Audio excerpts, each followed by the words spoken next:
Dingin. Itu sensasi pertama yang selalu menyambutku ketika kembali ke kesadaran. Bukan dinginnya udara, melainkan dingin yang merambat dari dalam, seolah darah di nadiku telah diganti dengan cairan es. Mataku masih terkatup rapat, berat, tapi semua indera lainnya sudah bekerja dengan kesadaran penuh.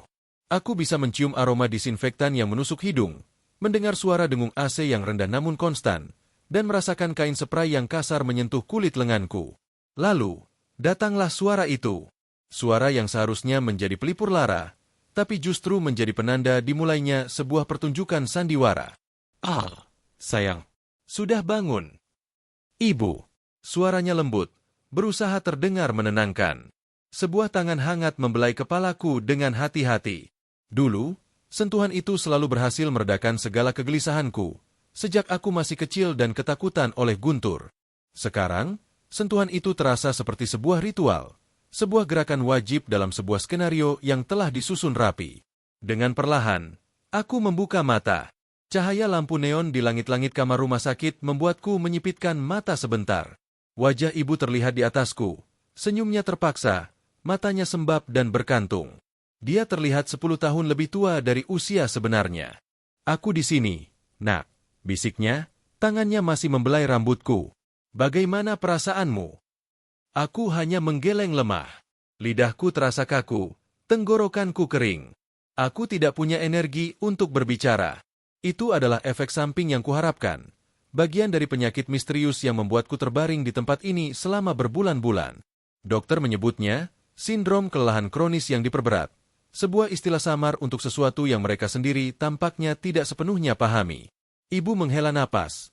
Sebuah helaan yang penuh beban. Tenang saja. Dokter bilang kondisimu mulai stabil. Ibu sudah memberikan obatmu tadi. Dia meraih segelas air dari meja samping tempat tidur dan sebuah pil kecil berwarna putih. Pil itu sama seperti yang biasa ku minum, tapi sesuatu di balik matanya, sebuah kilatan cepat yang hampir tak terlihat, memberitahuku bahwa ini bukan pil yang sama. Aku menerimanya dengan tangan yang gemetar. Sebagai seorang remaja berusia 17 tahun yang seharusnya sedang bersemangat menjalani tahun terakhir SMA, kondisiku yang membuatku lemah seperti boneka kain ini sungguh memalukan. Tapi lebih dari itu, rasa tidak percaya yang mulai menggerogoti batinku jauh lebih menyakitkan daripada kelemahan fisikku. Aku pura-pura menelan pil itu, membiarkannya terselip di antara pipi dan gusiku sambil meneguk air. Ibu tersenyum lega, senyum yang tidak sampai ke matanya. Dia kemudian membantuku berbaring kembali sebelum berbisik. Ibu harus menemui Dokter Rizal sebentar. Kamu istirahat dulu, ya. Aku mengangguk pelan, menutup mataku seolah kembali lelah. Aku mendengar langkahnya menjauh, diikuti bunyi pintu yang tertutup pelan. Dan kemudian, aku membuka mataku. Kamar ini sudah seperti rumah keduaku. Dinding putih yang steril, tirai biru kusam yang memisahkan tempat tidurku dengan tempat tidur kosong di sebelah, dan monitor jantung yang memancarkan garis hijau dengan irama stabil. Tapi di balik ketenangan palsu ini, ada sebuah rahasia yang kusimpan. Sebuah senjata. Dengan sisa tenaga yang kukumpulkan, tanganku merayap pelan ke bawah bantal. Jari-jariku menyentuh benda keras dan dingin yang kusembunyikan di sana. Smartphoneku yang sudah tua. Sebuah powerbank kecil tersambung di sampingnya, tersembunyi di balik lipatan spray. Mereka, ibu dan ayah, pikir mereka telah mengambilnya. Mereka bilang, radiasi dari ponsel bisa memperburuk kondisiku. Mereka memasangkanku ke monitor, membatasiku, seolah aku adalah tahanan yang sakit. Tapi sahabatku, Riri, adalah seorang jenius dalam hal-hal teknis. Dialah yang diam-diam menyelundupkan ponsel dan powerbank ini dalam balutan sebuah buku pelajaran berbulan-bulan yang lalu. Dan dialah yang mengajarkanku trik sederhana namun brilian, menggunakan aplikasi perekam suara. Aku membuka ponsel itu dengan cepat, mataku tetap waspada pada pintu. Layarnya kusam, tapi cukup untuk melihat aplikasi yang kubutuhkan. Aku menekan ikon, stop, pada rekaman yang masih berjalan. Aku telah menyalakannya sejak sebelum ibu masuk tadi, sebuah kebiasaan yang telah kulakukan selama 3 minggu terakhir. Jempolku gemetar menekan tombol, putar, pada rekaman terbaru. Aku menyematkan earphone kecil dan menaruhnya di telinga. Suara pertama yang terdengar adalah napasku sendiri yang berat. Lalu, suara pintu terbuka dan langkah kaki ibu. Aku memajukan rekaman itu, melewati bagian dia membangunkanku, memberiku obat, dan kata-katanya yang manis. Aku mencari momen setelah dia keluar kamar. Lalu, terdengar suara ibu, tapi berbeda. Lembutnya hilang, digantikan oleh desahan frustrasi. Apakah kita harus terus melakukan ini, Rim? Itu suara ayah. Suaranya berat, penuh kelelahan yang dalam. Mereka berdua ada di koridor, tepat di luar pintuku yang terbuka sedikit. Kita tidak punya pilihan. Dan, balas ibu, suaranya bergetar. Dokter Rizal bilang obat yang baru ini lebih efektif. Efektif untuk apa? Tanya ayah, suaranya semakin rendah. Rim, aku lihat ada yang berbeda pada Al. Dia semakin pendiam, matanya kosong. Ini bukan dia. Lalu apa alternatifnya? Suara ibu mendesak, hampir berbisik tajam. Kita tidak mampu. Asuransi sudah hampir habis, dan biaya perawatan dengan obat yang lama itu akan menghancurkan kita. Dan kita bisa kehilangan segalanya. Rekaman itu bergeming sejenak. Aku bisa membayangkan ayah mengusap wajahnya yang lelah. Sebuah pemandangan yang terlalu sering kulihat akhir-akhir ini. Dokter Rizal yakin? Tanya ayah akhirnya. Suaranya pecah. Yakin. Dia bilang ini adalah protokol baru. Lebih terjaga. Dan hasilnya bisa sama, dalam jangka panjang. Ibu terdengar seperti sedang meyakinkan dirinya sendiri. Kita harus percaya padanya. Demi masa depan kita semua. Demi Al juga.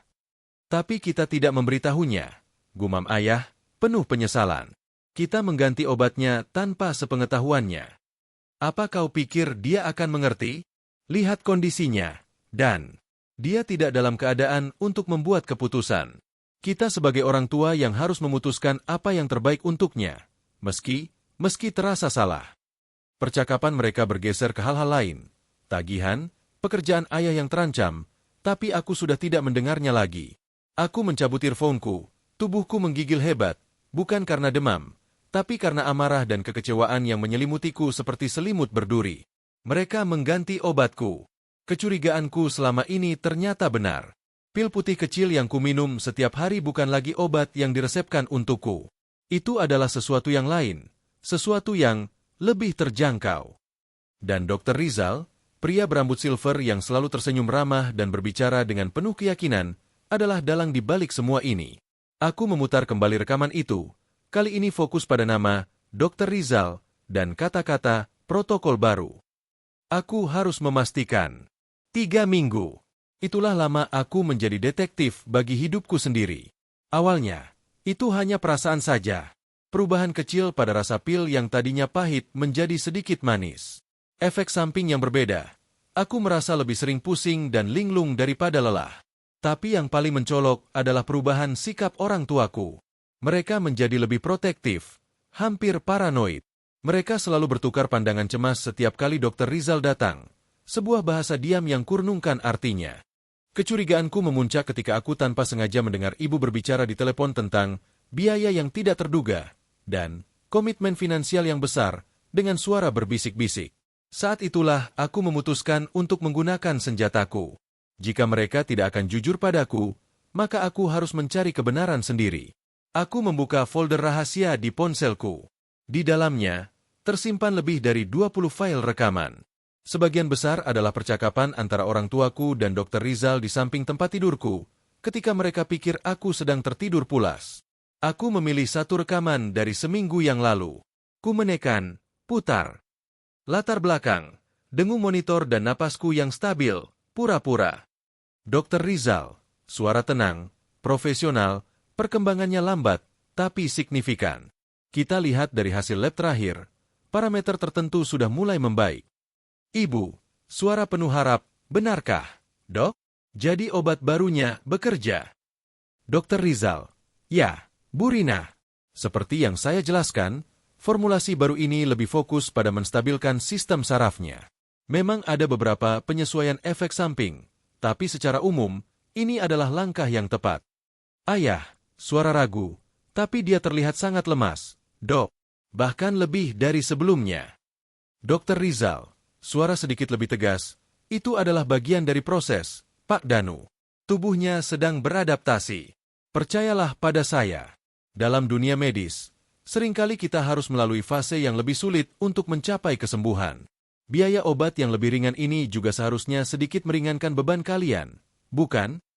Rekaman itu berakhir dengan ucapan terima kasih dari orang tuaku yang terdengar lega.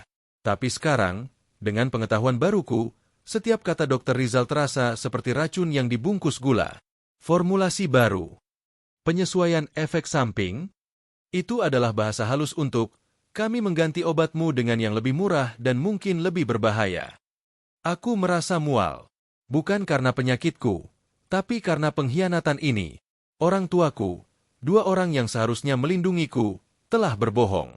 Mereka telah memilih jalan pintas finansial atas kesehatan anak mereka sendiri. Dan seorang dokter, seorang yang seharusnya bersumpah untuk tidak mencelakakan, adalah otak dari kebohongan ini.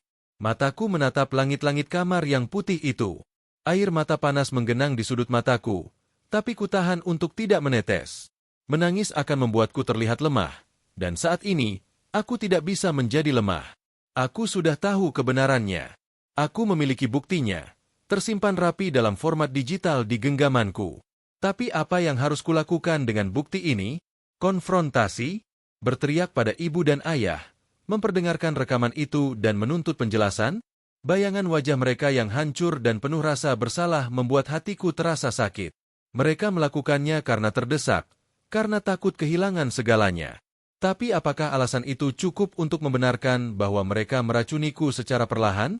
Atau, menghadapi Dr. Rizal? Seorang remaja sakit melawan seorang dokter berwibawa?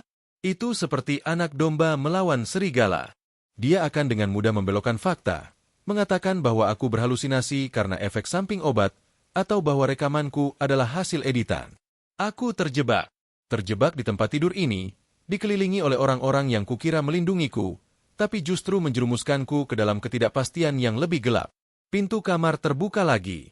Aku dengan cepat menyembunyikan ponselku kembali di bawah bantal dan menutup mata, berpura-pura tertidur. Ini adalah pertahananku, topeng yang harus kupakai sampai aku menemukan cara untuk melawan. Langkah kaki itu mendekat. Aku bisa membawi wangi parfum ibu yang lembut. Dia berdiri di sampingku untuk beberapa saat, mungkin memastikan aku benar-benar tertidur. Lalu, aku mendengar desahan leganya. Ayo kita pulang, Rim. Dia tertidur lelap. Bisik ayah dari pintu. Baik, jawab ibu pelan. Tangannya sekali lagi membelai kepalaku. Tidur yang nyenyak, sayang. Semoga besok kamu merasa lebih baik. Kata-kata itu, yang dulu adalah doa yang tulus, sekarang terasa seperti kutukan. Aku mendengar langkah mereka menjauh, pintu tertutup, dan aku kembali sendirian dengan kebenaran yang pahit dan perangkat elektronik yang berisi rahasia mematikan. Mereka pikir aku tak tahu. Mereka pikir aku hanya anak sakit yang pasif dan tak berdaya, yang bisa mereka atur sesuka hati dengan alasan yang terbaik. Mereka pikir kebohongan mereka aman. Tapi mereka salah. Aku sudah merekam semuanya. Setiap pembicaraan, setiap bisikan, setiap kebohongan yang diucapkan dengan nada peduli. Bukti-bukti itu adalah benih pemberontakanku. Meski tubuhku lemah, pikiranku jelas. Semangatku belum padam. Aku membuka mataku, menatap kegelapan di langit-langit kamar. Sebuah tekad mulai tumbuh di antara rasa sakit dan pengkhianatan. Aku tidak akan menjadi korban dalam sandiwara sakit mereka. Aku akan melawan. Aku akan menggunakan bukti-bukti ini, entah bagaimana caranya, untuk membongkar kebenaran dan merebut kembali kendali atas hidup dan kesehatanku. Pertempuran diam-diam telah dimulai. Dan aku, yang mereka anggap tak berdaya, ternyata adalah satu-satunya orang yang memegang senjata.